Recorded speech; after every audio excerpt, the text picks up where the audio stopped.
Lahemaa Looduskool on selline MTÜ, kellel ei ole oma kodu, kelle kodu ongi loodus. Ehk me eristume teistest looduskeskustest selle poolest, et kõik meie tegevused on väljas. Või kui on vaja ruumi, siis see ruum ei ole üks, vaid me kasutame vastavalt paigale, rendime siis ruumi. Ja teine oluline erinevus on see, mille poolest me eristume, et meie märksõna on lõiming. Ja selle kõige laiemas tähenduses lõiming looduse ja inimesega, lõiming looduse ja pärandkultuuriga, lõiming erineva eaga inimeste vahel, et meie tegevustes on alati vanuse piirideta osalemine ja lõiming ka erinevate kultuuride või kodukultuuride koha pealt, et samuti õpilastel lõiming erinevate õppeainetega. Viru folk on sobitunud meie programmidesse, kuigi alguses tuli üllatusena, sest meie põhiline tegevuspiirkond oli ikkagi Harjumaa-poolne osa. Ja me oleme selleks pidanud tegema lisatööd, aga see kõik on ainult väärtus, sest me oleme saanud tänu sellele teadlikumaks selle paiga pärlitest. Matkade ettevalmistamise protsess on päris pikk, sest noored üldjuhul ei ole selle paigaga eriti seotud ja meist keegi ei ela siin kandis. Seetõttu on vaja kõigepealt käia rajad läbi, vaadata, mis seal radadel on. Siis on vaja uurida selle kohta informatsiooni, et mis me seal rajal nägime, tuvastada neid taimi, neid kohti, kõiki need asju.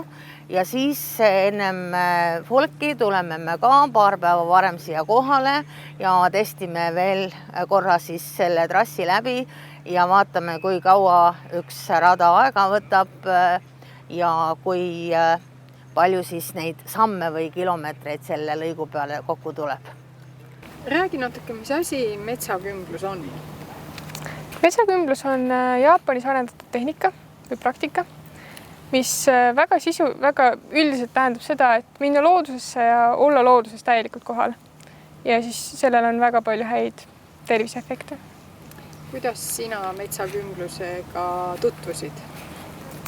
Metsakümbluse mõistet ma kuulsin tegelikult selle suvel, lihtsalt arutasime sõpradega ja sain teada, et selline asi on olemas. Aga metsakümblusega kokku puutunud ma olen muidu ka varem, ehk siis näiteks kas või vanematega kuskil jalutamas käies või ise looduses liikudes. Mismoodi metsakümblust harrastada? Millest alustada?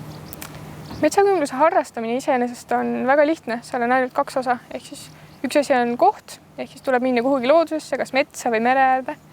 Ja teine pool sellest on lihtsalt rahulik olemine, ehk siis mingit väga konkreetset juhiseid ei ole, võib liikuda, võib pallielu liikuda näiteks, aga lihtsalt kohal olla.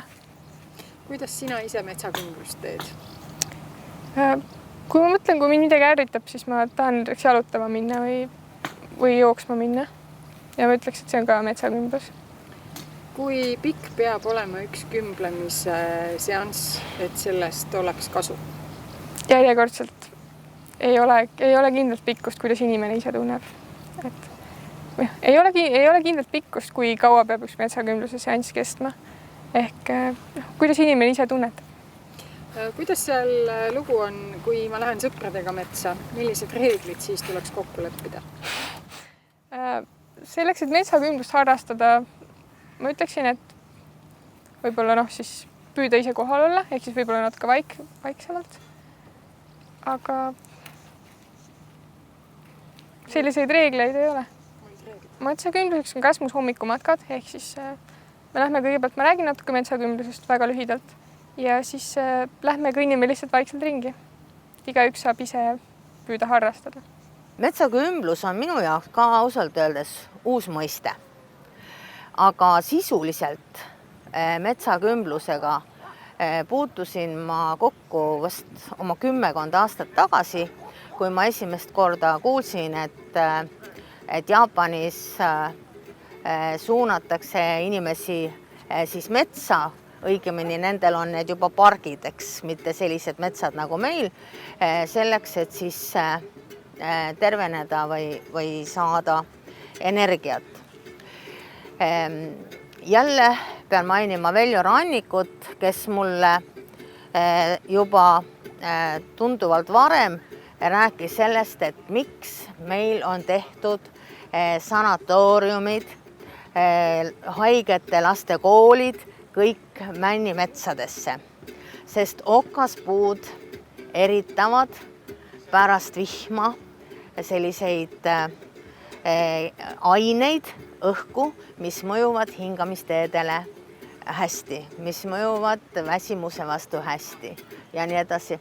Et selliseid taustakillukesi olen ma päris juba niimoodi kauges ajas niimoodi kuulnud. Ja nüüd, kui sattus mulle pihku selline raamat siis nagu Metsakümblus, mis on siis tõlgitud Jaapani autorilt, ja teine raamat väga väikese vahega Metsameel, mis on siis ühe Soome autori poolt kogutud metoodikad, kuidas metsakümblust teha, siis ma vaatasin, et see kõik ei olegi mitte midagi muud kui mine metsa, hinga sügavalt sisse-välja. Kui tunned, siis kallista puud. Kui tunned, et tahad paljajalu käia, siis käi paljajalu. Kui tunned, et tahad tiritammi visata, siis viska seda tiritammi ehk ole avatud oma meeltele ja lase oma meeltel ennast juhtida, siis loodus tervendab sind läbi sinu meelte.